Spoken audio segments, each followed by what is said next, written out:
Listening is a choice. So listening as an act is almost like a kaleidoscope.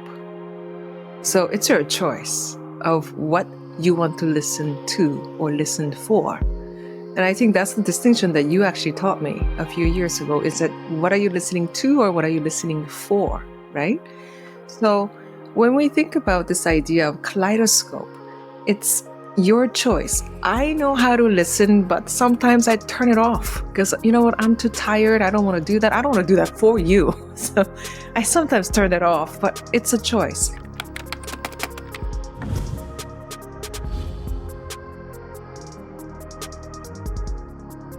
Hello and welcome to another episode of Conversations with Keita Deming. Today I'll be in conversation with Haesun Moon, who's a thought leader in the coaching world, specifically solution-focused approaches to coaching. And in our conversation today, we talk about how we use coaching to help people become better people in business.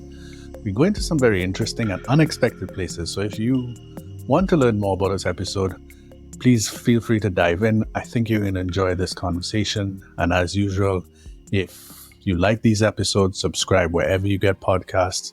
You can also join my mailing list at keitademing.com, and you can support my work by picking up the book Strategy to Action. Hope you enjoyed today's episode with Haesun Moon. Hello and welcome to the podcast Conversations with Keita Deming. Haesun, for people who have no idea who you are and what you do, can you just tell us a little bit about yourself? Sure. My name is Haesun. Haesun Moon is the full name. And I am an executive director at the Canadian Centre for Brief Coaching and celebrating this book that I have written about a year and a half ago called Coaching A to Z. And then what else is there? And I teach solution-focused brief coaching. And also I'm a musician. Did you know that, Keita? I didn't know that. I didn't know you were a musician. So one thing is, I would say, is you released the book a year and a half ago, but you definitely wrote it before that. But yes. Yes. Yeah, yes. I guess I did. I mean, there are a few books that I have collaborated with other people, but this is my own, first solo one. And the book is an interesting thing. Writing a book is an interesting. I was actually talking to my award-winning friend, Jenny Huang, the other day, and she actually said, so many people ask when they are writing something, they say, what do I need to gain to become a writer or to write?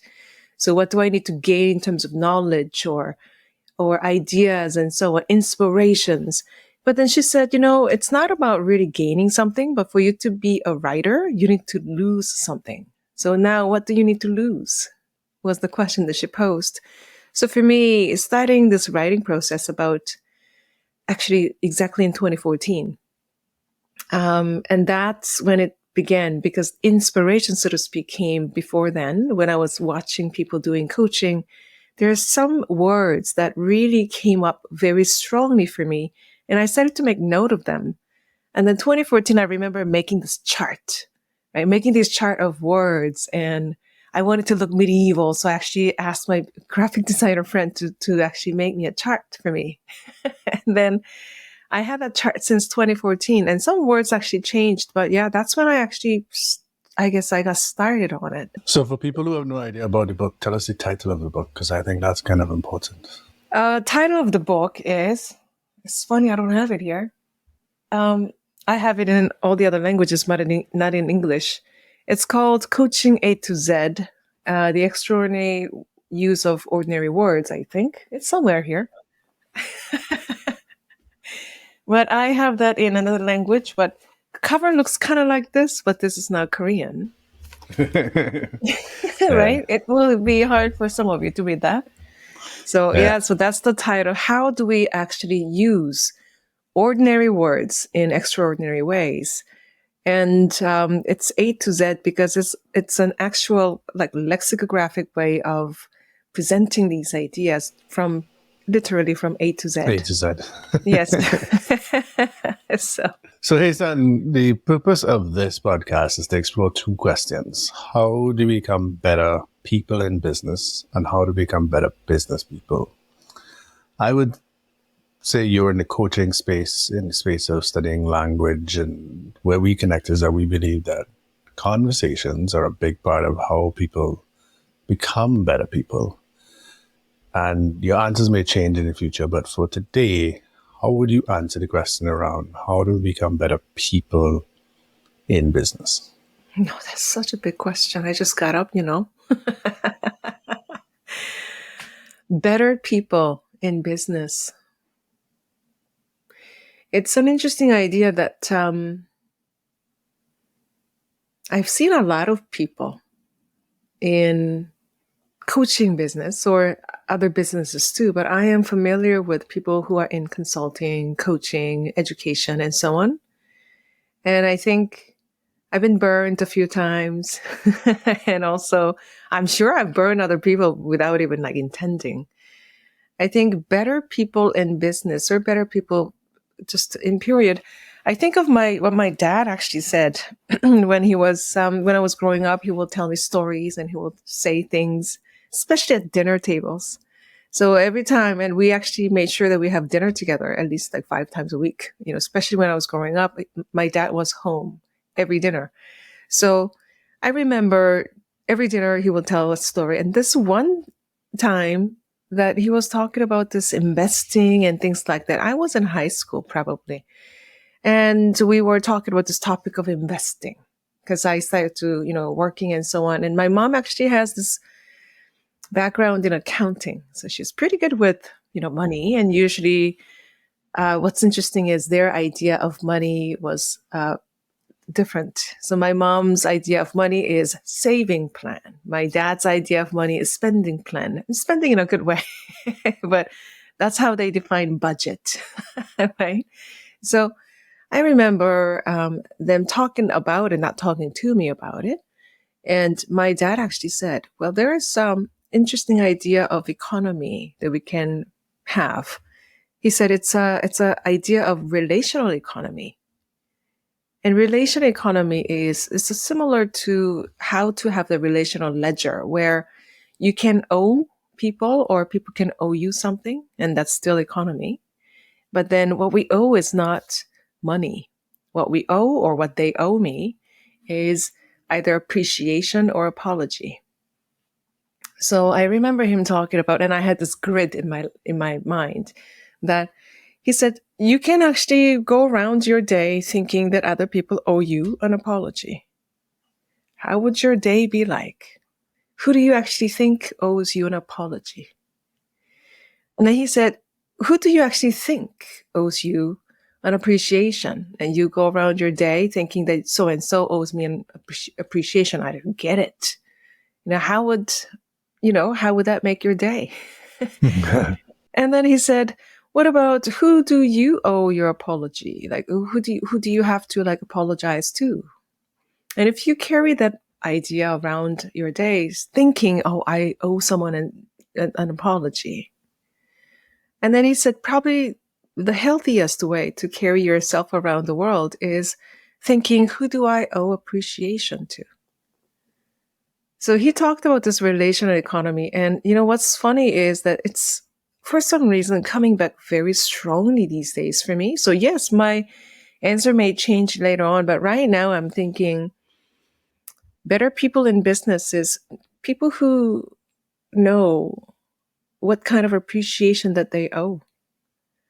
And I think that's something that I constantly think about, especially as I have this book out and then this dialogical orientation quadrant as a model that I am using right now that I have developed. I realize I owe so many people an appreciation for either giving me an opportunity to grow or opportunity to learn, and my mentors. So I think that's how I am reflecting on these days, that relational economy and what kind of ledger that we're keeping. I think that's a fascinating idea, especially given what you study. So if you think about, you study the interrelational approach to language. So it's curious to me that story of your dad is so looming in your memories. But then I'm also now curious about how it's influenced your work, if it has at all. I think it influenced my work in a way that I hear that when people come for coaching. I hear this idea or concept, especially when parents come in and when parents come to see me. They have this idea of nobody appreciates me. They actually hate me. So when I hear that, I am reminded of that relational economy. So how does it influence my work? I think I am reminded every time I'm in a conversation, or sometimes I am doing something, and when I realize, oh, wait a second, I get to do this because so and so actually made that room for me or made that opportunity for me. When I have the thought, I actually do stop and then write an email. So not too long ago, Dr. Ron Werner is the person who introduced me to Solution Focused by me walking into his class, as a mistake, but he was the gateway for me. And then, every year we will actually meet and, I will just take him out for dinner and so on. But I haven't seen him for before the pandemic, and I haven't talked to him. And then I was in the middle of writing an article, and then I was like, wait a second, I need to check on him. So then I dropped everything and I emailed him. So it shows up like that. So now when I remember something, then I don't wait. I actually do email or reach out, and people sometimes get random emails. Right. So I think that's how it influenced my work day. Yeah. Yeah. But also the methodology you use is interactional, isn't it? It is absolutely interactional. So for a listener, what does that mean? They don't know what an interactional approach is, and they don't know what that means. What does that mean? So, for example, when you see somebody looking a certain way, what do you say? You might say, "What's wrong? What's the matter?" Okay, everything okay? Is everything okay? Yeah. And sometimes when they are, let's say, they are even more explicit in their gesture, as in they're crying, then first thing that we do is we interpret that a certain way. So we assume something that is internally happening. So actually the whole field of psychology, majority of it actually has developed as an interpretive practice because it's expert driven. So I'm the expert. So if I see something, I make interpretation and it must be this. So that's internal process. I assume that there is an internal process. And even the word internal is an interesting thing because internal actually assumes that emotions live inside of you. So internal means if I cut you open, do I see your emotion? Do I cut your head open? Finally, I can actually take the emotion out. So there's this idea of internal thing that is separated from external thing. And that's very much westernized idea, or I guess it's how colonized ideas actually show up in therapy or coaching. So you as an expert sit there and then you make interpretation of their gestures and, oh, since you do this, you have closed posture, you must be resisting. I mean, this is ridiculous. But then interactionally, how we do that is, well, the person is crying because somebody actually just gave her a thank you card. Right? So interactionally, you can only describe, you cannot explain. So you don't explain the things of other people's logic and how they do their life, but you can describe. For example, the client said, I don't care. Oh, the client is resisting. Now you're assuming their mental processing or its internal process. You're resisting. I don't care. Versus when you look at, before they said that, what did the coach say? And coach actually said, so you have a lot of things on your plate and, blah, blah, blah. They said something completely random. And then the client says, oh, I don't care. Now, it's not because the client is resisting. It's because you said something random and client is actually responding to you. So before we say this client or this team is dysfunctional, I get that all the time. This team is dysfunctional. Can you come in and work with them? Versus that's actually labeling somebody as one of the signs that you just internalize. You make it something about their assume something about their internal quality rather than, well, this team used to be highly functioning. What happened interactionally? So interactional process is, I think, looking at something in a phenomenological way. How did it happen? How did it come about? How did it come to be? How did it come to be? Yeah. Yeah. So interesting, no? Yeah, well, yeah. I mean, you and know this full out. Exactly. And you and I are on similar pages with this, but like in many ways you're making a dualist it's not dualistic, but the theory of the mind, the kind of philosophy conversation about whether your thoughts live in your brain or they're outside your brain. Like there's all kinds of interesting conversations we could have about that. But I operate in a Western world and a Western sort of construct. So sometimes when you challenge these taken for granted assumptions, people kind of look at us like confused. What are you talking about? So I do think this idea is one that is very powerful, but also very difficult for people to internalize. Interesting. Interpret, yes. So, yeah. But Kita, what does that look like to decolonize the practice of conversations, right? Well, that's a hard question for me when I'm speaking English. Yes. I don't know where to start once you ask that question. Like I'm speaking English. That's such a brilliant answer. You know. Yeah, I don't know. Yeah. I don't know where to start because like the very language we use is a colonial language. So I'm like, not sure. My God, that is so cool. Yeah. So one, this is not a podcast about me, but anyway. So when I was in university, I studied some linguistics, and one of the things that you look at is in countries where there are slaves, etc., and then there's a colonizer. Let's use the example of French.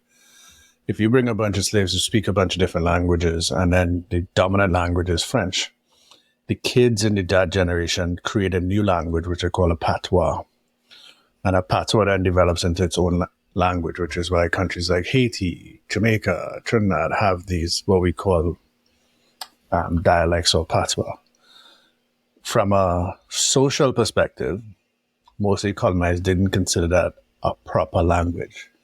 From a linguistic perspective, it was always considered a language. The most interesting form of this was, I think it's in Costa Rica, but they brought a bunch of deaf kids together with the intention of teaching them American Sign Language. And these kids made up their own language. And as far as I know, it's the only sign language that has spontaneously evolved into a full language. So it's like, number one, humans have this incredible capacity for language. That's number one. And then number two, the around the colonizing piece is that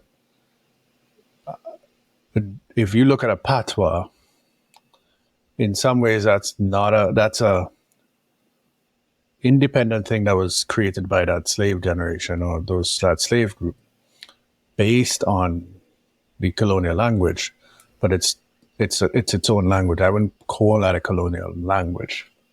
So the question is quite complicated, I think. Quite complicated? We could actually have an entire semester long, like course on it. Yeah. But like in terms of the work that you and I do, I think you and I lean into conversations around how do we use conversation to help people become better people. What are sort of your latest insights or ideas around that? I think language is language in use specifically, and also how we invite other people to language their reality. So the whole idea of social construction is it becomes a thing because you talk it to be or something like that in a very simple way. But for me, I see when we when people come to take courses like how to coach or something like that, people think that they're gonna just walk away with a set of questions or something, but they actually end up learning how to listen better. So I think Right. better people in business usually is better listeners, whether they're listening to their customers, their teams, their staff members, their partners, they become better listeners. So I think, in a nutshell, coaching like knowing how to coach actually is knowing how to listen better.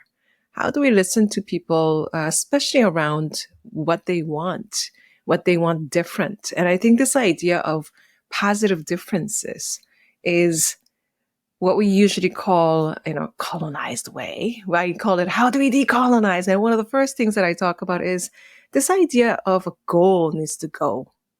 Like this, what's your goal? And let's actually set up next steps and let's go there. Is like, this is a weird idea. But when I talk to Why would you say the goal is weird? Because in conversations, when I talk to teenagers, for example, when I say, "What's your goal?" they're like, "I don't know." Like, I don't know. They don't have a goal for the conversation. They don't have a goal for the conversation. They don't have a goal for their life. They don't have a goal for anything. So really, this happened like not too long ago. And I reflected on this idea of a goal that we are really pushing and coaching that, what's your goal? And this teenager really gave me this idea of like, I don't know. I don't have one.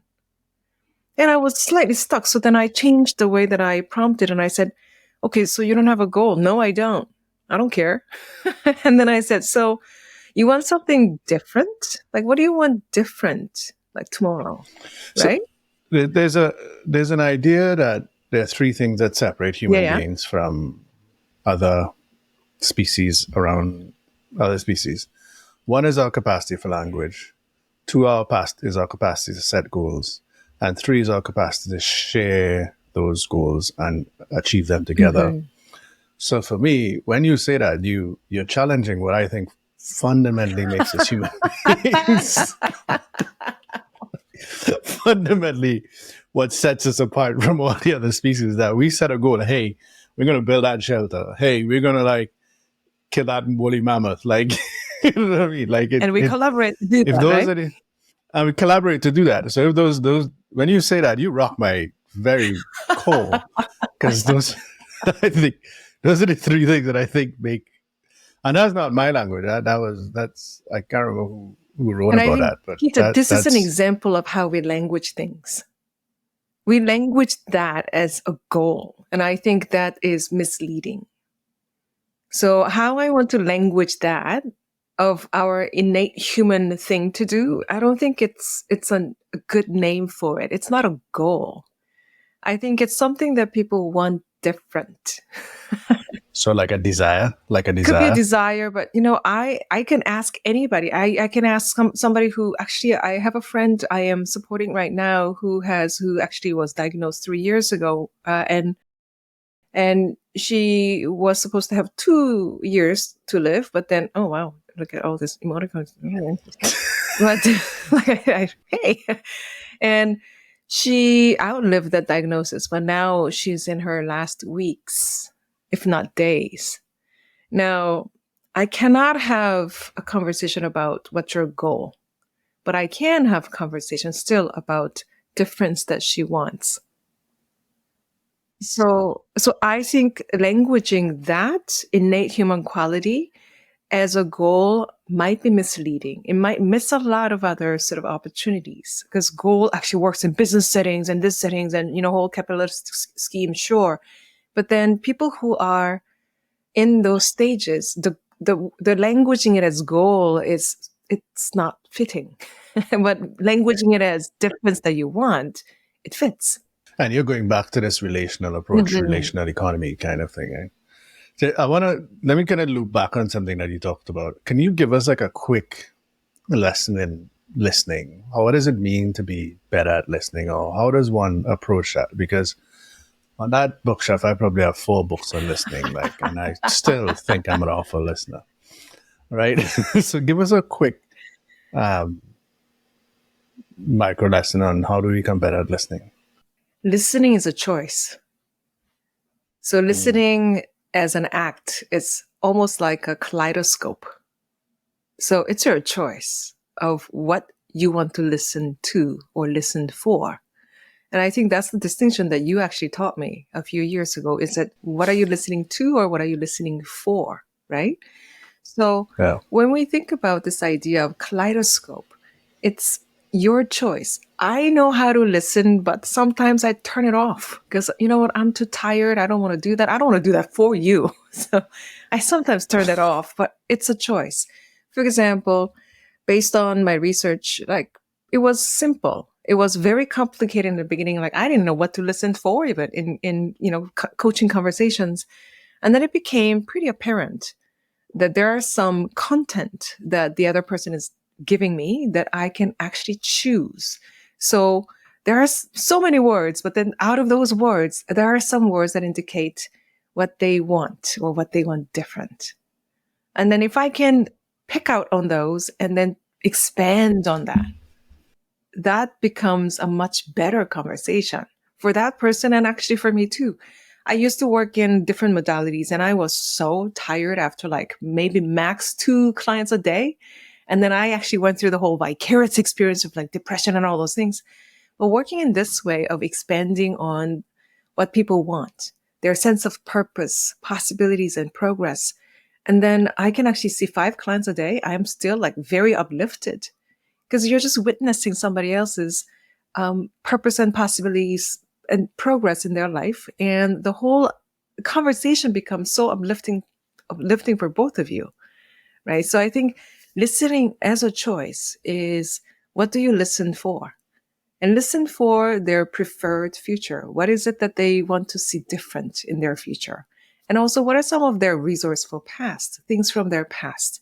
Even when people tell you, and they will do this 3 times more likely than the other, prefer future and resourceful past. When they tell you about their troubled past or dreaded future, we usually mistake it for like, oh, this is negative. Let's get out of it. That is so disrespectful. How do we work with people's troubled past and dreaded future? Because what they're telling you is, here's something that I really value and I lost it, or I'm dreading of losing it. Then we can really work with what is it that you're trying to protect. And you get like this rich and respectful conversation when you show up like that in a conversation as a listener. Because as a listener, you are actually a co-author of their story. So here's a good example of that. So for listeners, Haesun and I work together a lot. We've thrown ideas around like many times, and she just attributed that she learned something from me. But I've always said I learned what she just said. I thought I learned that from her. And what that demonstrates is how co-constructed our worlds are to me. So for example, one of the things I thought that you taught me was that, let's say in an arc of a conversation, somebody says something, I curate what to pick up on. So I could, let's say somebody talks about, hey, I have a son who's this years old. I have a daughter who does this, and I have a third son who does this. Your next question could be of one of those 3 kids. You choose which one to do. Me, since becoming very intentional about the conversation, I would talk about a daughter because everybody talks about his son. Everybody asks about in the business world, right? Interesting. But what I'm saying is you make a choice of which door to open next. And I find that interesting. And the other piece is that I often say, and I got this is not my language again, I got this from a very prominent book on conversations, where conversation is the action. And I think people don't recognize that that we create the future through the conversations we have. So in many ways, that's kind of what you're feeding into and saying, okay, how do we create a different future by having a different conversation? And one of the questions is, what would you like to be different? Versus like, what's your goal? And that's what I'm understanding from what you're saying. And I think also, how do we actually reauthor our past even? Because we can actually change our past by constructing it a certain way. Like we can just turn the kaleidoscope and look at it a certain way. And then you also rewrite your past as well. one of the things that I really appreciated about the conversational practice is that it really does construct things. So you can reauthor your past, and that's very useful for some clients. And people say, "Oh, now I have new perspective on how actually it went." But that's in my mind. We just constructed another way of looking at it, and that happens in how we language things. It's pretty cool, eh? It's magical. It, it is. I want to change tacks a bit. So, Haesun, you are in the coaching world. You teach people how to coach, etc. What are two or three things that are really bugging you right now about the coaching world? Oh my gosh! Just two or three. Yeah, you can do more if you want, but I'm asking for two or three.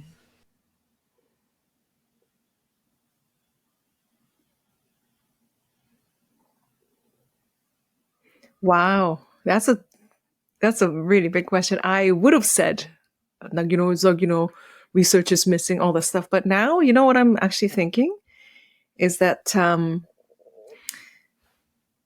I think not only in coaching world, but in general, I see this hyper individualization as something that bugs me a lot. Mm, And I think interesting, yeah. that's a huge issue on a societal level. And also, when I see right now, actually, what bugs me is when I see tapes of people who are doing coaching and so on, or so called coaching, and it's actually hard to define. And that's one of the problems. But I think I keep going back to this colonized practice, and I see it everywhere now because now that's my lens. So I look at it, it's like, oh, you did it again. Or when somebody's making interpretations where somebody's adding their words to what the client didn't even say, but clients are usually very polite, so they will go with it. And it's like, oh man, you just did that again. And especially when we have this idea of going into this thing and either seeing the client as the problem or they have a problem that I can help with. So I think that actually bugs me a lot that those practices are still happening and taught and they are considered coaching. And then I think systemically right now, what is challenging in the field is now it's individual coaches are losing a lot of grounds because they're kind of like big box store type of things are happening where they gather all these people and they sell platforms. And I think that is a new trend that's been happening since about 7 years ago. And that concerns me quite a bit because who's going to, like, I don't know where the quality control is.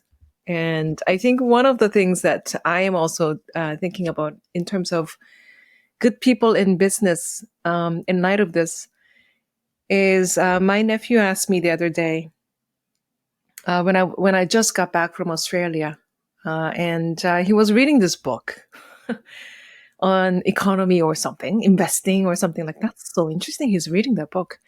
Anyway, we were having dinner, and he asked me, "So, Auntie, when you do your work, who do you help?" So I'm like, "Oh, I think I'm helping this organization do this and this is that," and I was telling him all about it. And then his next question was, "And who does it hurt?" And then I was like, just eat your vegetables, man. Like, what are you talking about? I'm not hurting anybody. And that question is haunting me. Like, who does it hurt?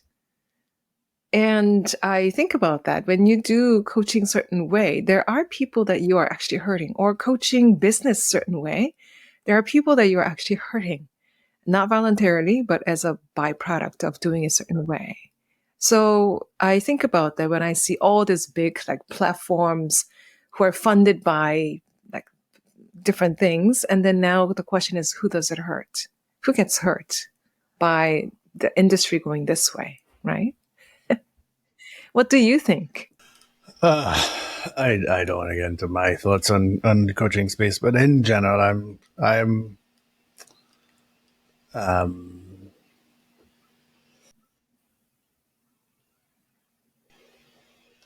one of the things that's bugging me is the fine line between coaching and therapy, and I think there's a piece of that bugs me, where there are people who are doing quote unquote coaching modalities, and that's really therapy, and I think that's crossing a line. But we changed the names. What? Yeah, I think that's crossing a line. And then I think people who are taking a transactional approach to coaching rather than a transformational approach to coaching, or a checkbox.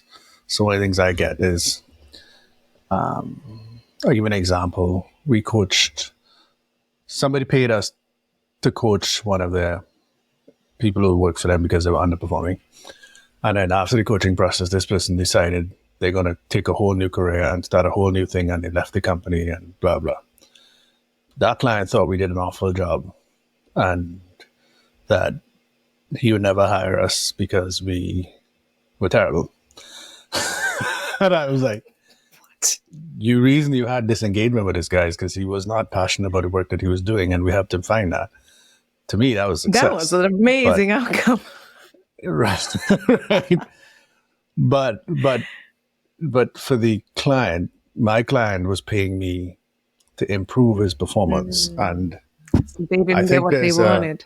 They didn't get what they wanted, and there were lots of other issues with that situation where that guy should have left a long time ago. But my point is that I think there are people who come in to fix things and say, I'm coming into this situation and this is the outcome I want. And if this outcome doesn't happen, it's a failure. And human beings just don't work like that. Like, any human system does not work like that. And I feel like that's one of the challenges that we have, not just in coaching, but just in the way we approach organizations. So that would be my kind of pet peeve. Oh, yeah, that whole misunderstanding of not even like who's the client, actually, because you did meet and exceeded the client's probably, their wants. Well, it's bigger than who's the client. It's more. This approach will never be linear, and this approach will never be linear. Exactly, I love that. Yeah. So there's a quote that I love: "If having to know the answers in advance is a terrible position from which to learn."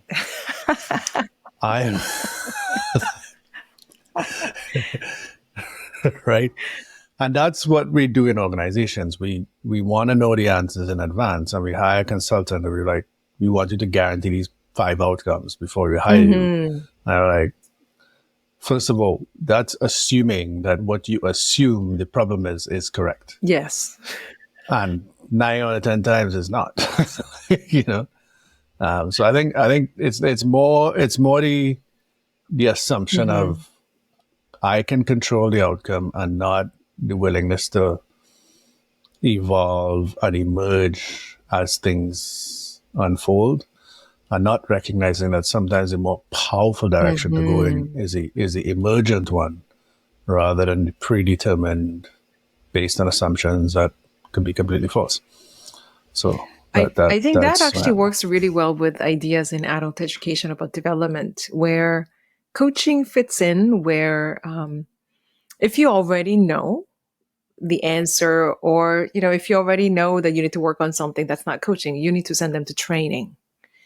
Yeah, exactly. Or if you know that you need to improve on blah blah, that's called supervision. So a lot of times people hide behind this coaching thing and hoping that we will do their job. It's like, no, that's not coaching, because in adult education, this idea of unconscious incompetence or unconscious competence, the people don't know what they don't know, or people don't even know that they know. And that is the coaching space. But if people know what they don't know, then it's training space. Right? But the other piece around that is that the idea that coaching is somehow remedial. So that you get a coach because you have a problem, versus like, hey, I get a coach. Like LeBron James has like 10, 11 coaches that he pays at the same time. He's at the top of his game.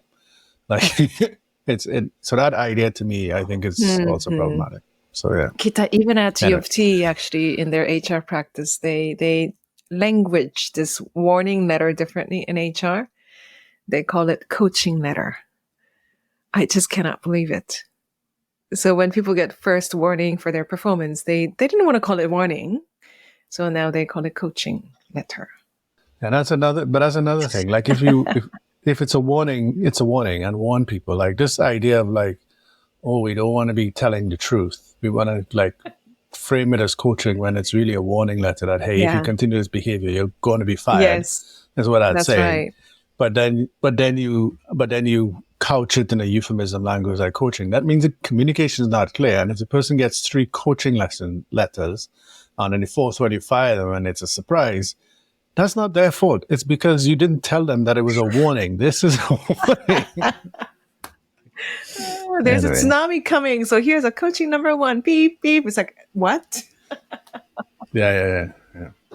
Anyway, so Haesun, what are your favorite ideas at the moment that you're exploring that you think, hey, you know what? This is an exciting direction that I think my work is heading in. Oh my goodness. Really? You want to go there? Mm-hmm. Oh, there are so many, actually, as you know me, because I think, I don't know how many people actually know this, that Kita, you helped me through, like you coached me through one of my hardest times, right? So I don't know how many people know this, but I think I have many, many ideas. And one of the things that actually you taught me, I still do that actually to this day. You can see my calendar. You'll be so proud, actually, Kita, because one of the key things that you asked me was when I came to you, I had, I think, 18 buckets. Remember that? I had like, I do this, I do this, I do this. And then it was more like 28. But 28, but yeah. It was crazy. It was a lot. It was more than that. I still have the PowerPoint. So I had so many ideas that I had to make PowerPoints out of it. Right, Kita? And it was really clear when you first asked me, what do I want to see myself do? Like 3 things, like every day. And I'm like, I mentioned 3 things. That was not even like in the thing. It was like 3 smallest thing that I thought it was emerging thing. One of them being, I want to be writing because I want to write a book. Remember that, Kita? Yeah. This is like... Yeah, I do. And then the second thing was, I want to do research. I actually love doing research. I want to do research. And the third thing is I want to do keynotes and speaking engagements and all those things. Those 3 things at the time were the smallest portfolio that, like, it was more like a sort of like dream, doing a regular this. And I was reflecting on that, and I am now publicly giving you this appreciation, Kita, because those are the 3 things that I do now, mainly. Yeah. And I actually wondered the other day, how did this happen? How did it happen? Of course it happened because we had a conversation, many conversations about that. And one of the first things that you asked me was, well, if those 3 things are what you want to do you have room in your calendar to allow for that to happen?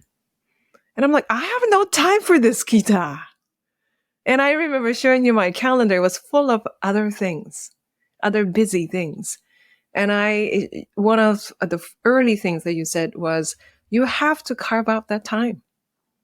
So that's what I did. And I even actually had my staff members to honor that. And they actually they had this guardrails around so that they don't book appointments during that time when I set aside for writing. In first 3 months, I set aside as writing, but I did like emails and other things. But then finally I got to honor my commitment. And those 3 things are now my reality. So my next exciting thing, obviously, is research. So I am right now doing this research with Jonathan Passmore that we're just wrapping up the first analysis of. Mm-hmm. And we are comparing 6 different modalities of coaching. Nice. And using dialogic orientation quadrant as a tool, because many people think dialogic orientation quadrant is a solution-focused model. It's not. It's a heuristic of interaction. So you can use it for any and every conversational sort of situation that you can just put it on, and it's a lens, it's a kaleidoscope. So we're doing that research right now, analyzing different modalities and what do we find? And I think it's a cliffhanger. What do we find? And we found some things, right? So that's what's really exciting. So next, I guess what's exciting for me is rewriting the entire industry of coaching and how we define it, how we define good coaching. And I think that's what's next within the next couple of years. Amazing. And what does that mean for me is I carved out, not I am going to, but I carved out time to actually do that research every single day. I wish I can actually show you my calendar. I still have those 3 things like really blocked off in my calendar. It's the small things that make the big difference. Haesun, I want to thank you for a great conversation today. First of all, where can people find your work and learn more about you? And first of all, everybody pick up Haesun's book, Coaching A to Z. It's a phenomenal book. I think one of the best coaching books that is out there. And you've gotten a couple of awards recently, I think. Yeah, it was. I'm really kind of humbled by it. But this book got me shortlisted as one of the most influential thinkers in the world. It's like, okay, thanks. But it was really, it's like, what? Are you sure you got the right person? So I think I am so appreciative that people appreciate the work, because this book turned out to be more than just a coaching book for me. So I feel shy saying this, but this has become one of my favorite books. Weird, eh?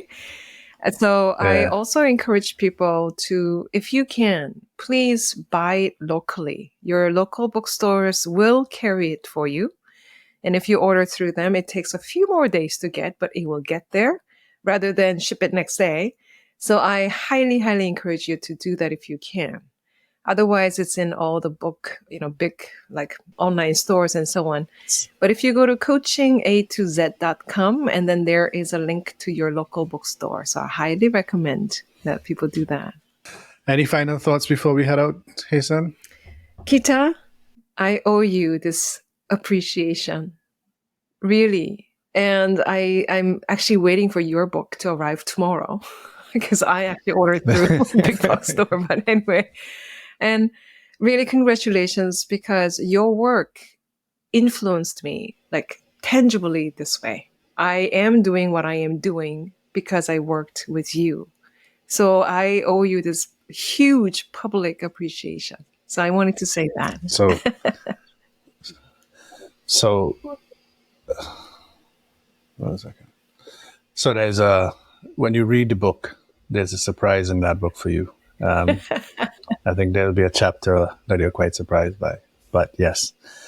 All right, listeners, thank you for joining us on yet another episode of Conversations with Kita Deming. Join me next time where I'll be interviewing yet another thought leader where we will explore those 2 questions. How do we become better people in business, and how do we become better business people? Oh, did we do the second question, Kita? No, we did not. That's fine. Join us next time where we explore those 2 questions, and I'll be with another thought leader, guest, author. Looking forward to you joining me on this journey. Have a wonderful rest of your day. Bye. Thank you for listening to Conversations with Kita Deming. Over the years, I've learned that few things will impact or improve your life more than improving your strategies and having better conversations with the people you wish to serve. If you like today's guest and the idea is shared, please like, follow, and provide a review wherever you listen to podcasts. You can also visit my website to sign up for my newsletter and learn about the release of my upcoming book. I look forward to the next episode where we'll be in conversation with someone who will help you become a better business person and a better person in business. See you next time.